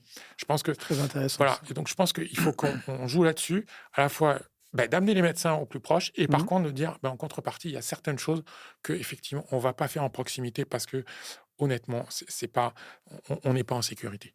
Ouais. Et ça, je pense que si on l'explique comme ça, parce qu'actuellement on voit bien qu'on a un sujet, dès qu'on on dit on va fermer. Mais en fait, je pense qu'il faut expliquer, dire on peut fermer ça, mais par contre, voilà ce qu'on va projeter au plus proche de la population. Mmh. Bon. Et ça veut dire que projeter des choses, il faut qu'effectivement, on ait des incitations, alors pas que financières, mais aussi organisationnelles. Enfin, je vois, il y a des médecins, moi je l'ai fait, parfois les frais de transport ne sont pas couverts, enfin, des choses qui sont quand même assez aberrantes. Et en même temps, il faut être incitatif. Voilà, tout ce qu'on fera en proximité, c'est des choses qui ne vont pas venir et dans lesquelles on sait qu'on va avoir une meilleure qualité des soins. Il y a autre chose, je pense que là-dessus, il faut travailler très très fort. C'est ce qu'on appelle la prévention tertiaire. C'est-à-dire que des patients qui sont malades, une insuffisance cardiaque, une insuffisance rénale, un diabète, on s'aperçoit qu'en France actuellement, ces patients-là sont mal pris en charge. Mmh. Et quand je dis mal pris, ça veut dire que et derrière tout ça, probablement à des coûts très élevés si on voulait bien faire. Mmh. Donc, il faut vraiment qu'on travaille là-dessus. Et ça, eh ben, ça veut dire que tout le monde doit s'y mettre. Mmh. Les hôpitaux de proximité, la ville, le CHU, pour faire en sorte que ces patients-là qui sont atteints de maladies chroniques ne reviennent pas trop fréquemment à l'hôpital, soient mieux traités, aient le bon traitement, soient suivis. Mmh. Voilà. Ça, et tout ça, on peut le faire que si on a un maillage territorial, par exemple. Ouais. Et je trouve ça très intéressant ce que tu viens de dire, hein, de la manière dont on peut redistribuer les responsabilités et les missions. Mmh. Et tu as évoqué le terme de sécurité, Mmh. celui que l'on doit évidemment aux patients, euh, et qui pourtant au sein même des établissements comme le CHU de Rennes est parfois un petit peu précaire. Bien sûr. Ouais. Pourquoi je pense évidemment en fait à la charge absolument énorme qui repose sur les épaules des médecins. Mmh. C'est simple. On a parlé aussi en fait des avancées pour les professions paramédicales, Mmh. que les médecins dont les médecins ne profitent pas. Je pense que les médecins sont extrêmement mal représentés parce que chacun tire un petit peu quand même la couverture à soi, essaie de défendre un peu ses spécificités de spécialiste, alors qu'ils devraient parler d'une seule et même voix et essayer de converger, même si, je ne sais pas, en fait, un chirurgien orthopédiste n'a pas les mêmes contraintes qu'un Mmh. anesthésiste pédiatrique, tu vois. Mais par exemple, un infirmier ou une infirmière qui fait 12 heures d'affilée, c'est très bien. Et pourquoi on devrait l'infliger à un médecin? Mmh. Un médecin qui, parfois, peut faire les fameux VD, les vendredis, dimanches. Donc, ça veut dire en 3 jours, enchaîner 48 heures. Et donc, si en plus, c'est 48 heures où ils commencent à 9 heures du matin et en gros, ils finissent à peut-être 4 heures, 5 heures pour être réveillés à 7, évidemment, en fait, ce sont des médecins qui ne peuvent pas Mmh. assurer correctement leur travail ou en tout cas qui prennent des risques absolument énormes. Et à un moment, il faut dire stop. Je me permettrai quand même à ce micro d'évoquer ce sujet-là sans polémique aucune. Mais on a eu la crise de la neurochir. Mmh. La crise de la neurochir où on avait un centre d'excellence ici. Il y a eu des problématiques qui ont été réglées ou qui sont en passe d'être réglées, mais qui ont probablement mis en danger aussi les patients ou qui peuvent les mettre en danger. Et encore une fois, je reviens en fait sur la question des urgences. À partir de quand et comment peut-on essayer de trouver des solutions pour que, au final, la variable d'ajustement de l'hôpital public, et c'est bien le titre de Mmh. notre entretien, c'est prendre soin de l'hôpital public. Et en somme, c'est comment prendre soin des soignants. Tu vois. Mmh. Bon, quelle est pour toi, en fait, l'idée ou les idées les plus directes, peut-être même les plus efficaces, les plus court-termistes, pour essayer d'arriver à une situation où, en redonnant un petit peu d'air aux soignants, on arrive justement en fait à leur redonner un petit peu de sens, on y revient, et donc au final de sécuriser l'ensemble du parcours de soins, parce que c'est bien là où tout se joue. Après, tu as mis le doigt sur quelque chose, enfin, mais pour tous, hein, je pense que la sécurité, c'est le maître mot. Hein. Enfin, je veux dire, à un moment donné, enfin, si on se compare aux pilotes de ligne, c'est ça, quoi. Je veux dire, à un moment donné. Et d'ailleurs, tu verras, parfois, il y a des équipages qui ne reprennent pas un avion parce qu'ils ont fait tant d'heures et ils s'arrêtent. Et ben, ton vol est déprogrammé. Enfin, je le fais comme ça, moi. Donc, on voit bien que et je pense que le maître mot, c'est que il ne faut. Alors, c'est plus facile. Mais en tout cas, moi, je suis très, très sensible parce que je fais aussi une activité très à risque. Hein, mais tous, en fait, hein, parce que même en faisant un petit geste, on peut se tromper. Voilà, la sécurité, c'est quand même le maître mot. Voilà. Et effectivement, la suractivité fait qu'à un moment donné, on peut faire des erreurs parce qu'à un moment, on est fatigué. Enfin, je veux dire, mais bon, voilà. Après, c'est marrant parce que tu en parlais tout à l'heure, le management médical, ça peut être très bien comme très mauvais. Hein. Enfin, je veux dire, tu as cité un exemple. Voilà. Bon. Ça veut dire qu'à un moment donné, ça s'apprend, ça s'accompagne, Et en tout cas, je pense pas que ça puisse se faire tout seul. Voilà. Je pense que ça, mais c'est comme dans n'importe quelle entreprise, enfin, dans n'importe quelle société, à un moment donné, c'est un métier. Ça ne veut pas dire que celui qui est au cœur du métier ne doit pas avoir des responsabilités administratives et managériales, mais en tout cas, pas en totale liberté. Et en tout cas, nous, à chaque fois, on réinsiste maintenant, je le pense, parce que en disant, on a en tout cas, le CHU de Rennes porte du sens et en particulier au bien-être au travail, à la qualité managériale, voilà, des valeurs, je cherchais le mot, qui, à un moment donné, on a repris une personne en disant, pour l'instant, vous vous comportez en dehors des valeurs qu'on porte. Voilà. Bon. Et ça aussi, à un moment, on parlait du sens. Je pense que il ne faut pas avoir peur, à un moment donné, de se dire quand il y a certaines valeurs qui ne sont plus portées, ce qui n'est pas facile dans un établissement public, de se dire stop là. Là, vous ne portez plus vos valeurs. Et donc, en tout cas, pour les autres, ça donne du sens en disant bah, tiens, là, effectivement, il y a une dérive. Et en fait, en tout cas, la gouvernance, et voir, parce qu'on est porté par d'autres, on dit stop. Voilà. Après, sur la sécurité, oui, je pense qu'il ne faut pas baisser les bras. Voilà. Je nie pas du tout les problèmes, parce qu'en entendant, on pourrait dire que à chaque problème, il y a une solution. Parfois, je n'ai pas de solution. Voilà. En tout cas, je pense que il faut entendre ce qui ne va pas. Et je pense qu'un des problèmes de l'hôpital public, c'est qu'à un moment donné, quand on a des solutions, il faut les apporter tout de suite. Voilà. Je pense qu'à un moment donné, et c'est souvent, je le dis, c'est le décalage entre les médecins dans lesquels on a appris à faire action-réaction. J'ai un patient, je le soigne. Et parfois, une direction, une administration dans laquelle ils ont appris plutôt à être probablement plus réfléchis, en tout cas pas d'être tout de suite dans la réaction. Or, je pense qu'à certains moments, il faut quand même, et je pense que culturellement, tout le monde avance pour qu'on trouve les réponses le plus rapidement possible. Voilà. Je pense qu'à un moment donné, le sens, c'est ça, c'est de dire, là, ça dysfonctionne, on vous l'a dit, voilà, et on essaie de trouver une solution à court terme, à moyen terme et à long terme, et au moins, un moment, on s'engage sur dire, on a entendu, et on va essayer de mettre en place des solutions. Et qui contrôlerait ça? Qui a la capacité, justement, à partir du moment où on est saisi? Laisse-moi illustrer ça par un exemple, si tu me permets, qui m'a été rapporté et qui est un sujet, je trouve, un médecin, femme, enceinte, on sait, passe des heures et des heures debout à l'hôpital, et si elle enchaîne les gardes, génère du stress, génère de la fatigue, génère des douleurs, génère une perte d'attention. Enfin, on va pas faire la liste, tu la connais extrêmement bien. Et donc, a la possibilité d'avoir ce qu'on appelle les mi-temps thérapeutiques. Sa gynécologue vient lui faire un mot pour aménager son temps de travail. Bon. Et donc, il s'avère en fait que dans le fonctionnement de l'hôpital public, c'est pas la direction des affaires médicales qui prend, ou les RH qui prennent la décision, en fait.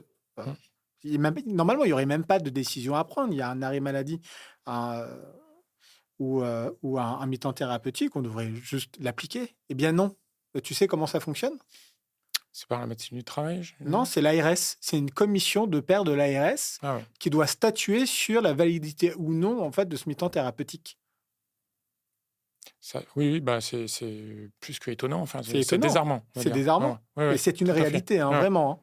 Okay. Donc, si tu as une commission à mettre sur le coup, je sais pas. Non, mais c'est là un moment, j'y pensais parce que les médecins sont assez peu suivis médicalement. Ils ont accès de temps en temps à la médecine au travail, mais c'est pas systématique. Voilà. Et donc, ça se solde par quoi? Ça se solde par un arrêt maladie, tout simplement. Tout à fait. Et donc, au final, les conséquences, c'est un médecin en moins dans le service. Tout à fait. Mais je vois le Tu vois? Oui, je vois le truc, parce qu'à un moment donné, c'est aussi un sujet, c'est l'adaptabilité, en fait, globalement, de nos organisations de travail, y compris également, à une évolution sociétale, voilà, Ouais. qui est tout à fait logique. Mais je pense que c'est là où, au lieu de passer par une commission, on devrait dire, ben, on va prendre la décision. Enfin, tu vois, voilà. Mmh. Mais sauf que c'est une organisation qui doit être inscrite Ouais, je vois bien. Ouais, dans les tables ouais, et qu'il ouais, faut ouais. le modifier. Oui. Et donc, Mm. voilà. Euh, Mais c'est un peu dans la gouvernance, c'est ce que parfois j'essaie de dire. On peut être parfois un pilote automatique, enfin, tu vois, ouais, et il faut savoir déverrouiller. ouais. Et Et lever la tête un peu. Hein. ouais, dire, bon, bah là, on va prendre une autre décision. Voilà. Mm. Mais ça, c'est plutôt le rôle donc des pilotes d'avion, plutôt donc direction générale des établissements, direction générale de l'ARS, où ça se situe en fait pour que au final les décisions se prennent plus rapidement face à des exemples de ce type. Non, il faut rester au niveau local. C'est-à-dire Oui. qu'à un moment, sur une direction générale ou sur une gouvernance d'un établissement, c'est là où on doit prendre la décision. Mm. Voilà. Le futur de la médecine, c'est l'IA. Bah, ou le futur du monde, c'est l'IA. Enfin, c'est pas que de la médecine, mais quand on regarde, il y a beaucoup de professions qui vont être... Les avocats ont assez peur. Enfin, bon, voilà. En tout cas, je pense que c'est l'avenir. Oui, ça peut être l'avenir de l'humanité, une partie, et l'avenir de la médecine, probablement. Voilà. Moi, j'en ai pas peur. Hein. Enfin, je veux dire, il faut démystifier tout ça. Est-ce qu'un jour, on va monter dans une voiture et on touchera pas le volant et qu'on va aller d'un endroit A à un B? C'est pas impossible. Est-ce que c'est bien? Peut-être, peut-être pas, je sais pas. Voilà, en tout cas, je pense pas qu'on puisse freiner comme ça l'IA. Il faut probablement, pour l'instant, c'est un vrai compagnon, je trouve. En tout cas, moi, dans ma profession, c'est un compagnon, effectivement, au diagnostic. Hein. C'est Ouais, assez... c'est vrai. Ah Ouais. oui, il y a des trucs, c'est assez redoutable. Hein. Voilà. Ouais. Et en fait, là où on se trompe de cible, c'est que l'IA va pas aider l'hyper spécialiste, Ouais. mais va aider celui qui débute ou celui qui fait un peu de tout. Ouais. C'est comme les jeux d'échecs. Hein. En fait, les jeux d'échecs électroniques, ils ont été pas faits au début pour battre le champion du monde. Ouais. Ils sont faits là pour qu'à un moment, tu apprennes à jouer aux échecs ou effectivement améliorer ton niveau. Voilà. En fait, et je pense que l'IA, c'est un vrai compagnon, en fait, globalement. On parlait des médecins généralistes, ou même moi, parfois, je refais de la radiologie générale, voilà, dans les territoires. Et ben, je suis bien content d'avoir un compagnon d'IA. Quoi. Ah ouais, c'est génial de savoir en fait que tu l'utilises et que tu te confrontes aussi en fait à l'aide d'une IA qui a plutôt vocation justement en fait pareil en fait on revient à réduire les risques. Oui, de exactement. Se tromper et de voilà. confronter à un autre exactement. œil. Ou à nous dire, attention, là, et tout en restant vigilant. Hein. Enfin, on ne va pas s'endormir. Hein. Mais en même temps, on voit bien que tu parlais de fatigue à un moment donné, ou moi, dans ma profession, on peut être amené à un moment, à la fin d'une journée, une fois que tu as interprété 25, 30, 40 scanners, à être complètement, mais en pilote. Enfin, c'est même pas du pilote automatique. Et à la limite, l'IA, elle peut juste nous rappeler pour dire, ah, tiens, tu as fait une erreur. Et à la limite, dire, bon, ben là, je vais m'arrêter parce que si l'IA m'a dit que j'ai raté ce truc-là, c'est que vraiment je suis fatigué. Non mais voilà, ça peut être, non mais ça peut être aussi un élément au moment de sécurité. Hein. Voilà. Moi je pense que ça va pas sauver toute la médecine, ça va pas sauver tout l'hôpital, mais en tout cas il faut l'utiliser. Hein. Même sur les plannings médicaux, on voit qu'à un moment donné, qui est quand même un sacré casse-tête, hein, voir qui je vais mettre à tel poste en fonction des compétences et des desiderata et puis des présences. À un moment, ça peut aider effectivement à soulager celui qui fait le planning, hein, parce que c'est quand même un sacré rôle dans un établissement. Complètement. À l'aider et à aller plus vite et à sécuriser en même temps. Quoi, voilà. Ah, tu vois, ça, c'est plutôt en fait une bonne idée. Ça veut dire que si on n'a pas la capacité budgétaire et humaine de mettre un assistant, une assistante ou plusieurs pour faire les plannings de blocs et compagnie, on met une IA, on met quelqu'un qui vérifie rapidement, mais il faut quand même développer la technologie adaptée à ce en sachant besoin. Que ça a quand même un coût, l'IA. Donc, de toute façon, ça a un coût. Ça a un coût. Alors, on remarque quand même que le coût est toujours infiniment inférieur à celui de... On peut se dire, tu vois, même si c'est une compétence, à un moment, faire un planning, même s'il y a des algorithmes humains qui sont...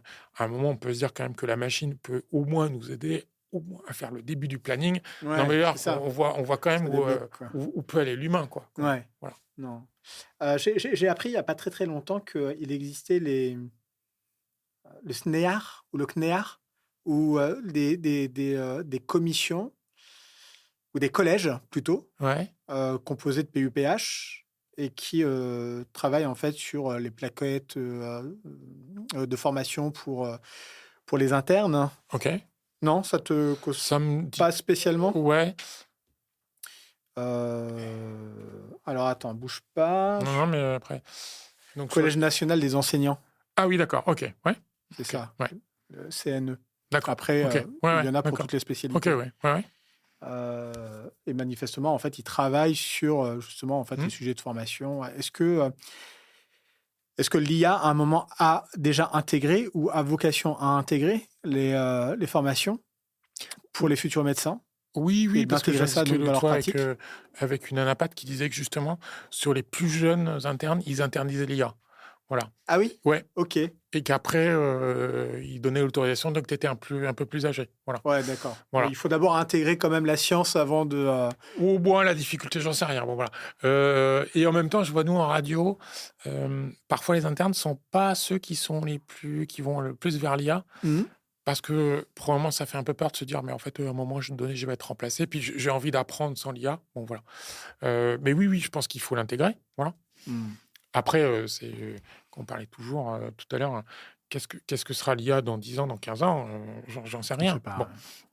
C'est pour ça que, enfin, l'évolutivité, c'est à un moment donné, la prospective, il faut vite, là, on peut avoir une prospective sur 5 ans, et puis à un moment, on se dit que, bah, tiens, c'est ça, l'agilité humaine, c'est de se dire, bah, hop, on déverrouille, là, à un moment, on s'est trompé, on avait anticipé, c'est pas le cas, on va changer. C'est un peu, je trouve que, quand on parle de gouvernance, c'est ça qu'à un moment, il faut arriver à avoir, c'est de l'agilité pour se dire, c'est pas que je me suis trompé, c'est que c'était pas prévu comme c'était prévu, et donc, bah, au lieu de m'entêter ou de dire qu'il n'y a pas de problème, on déverrouille et on trouve des solutions.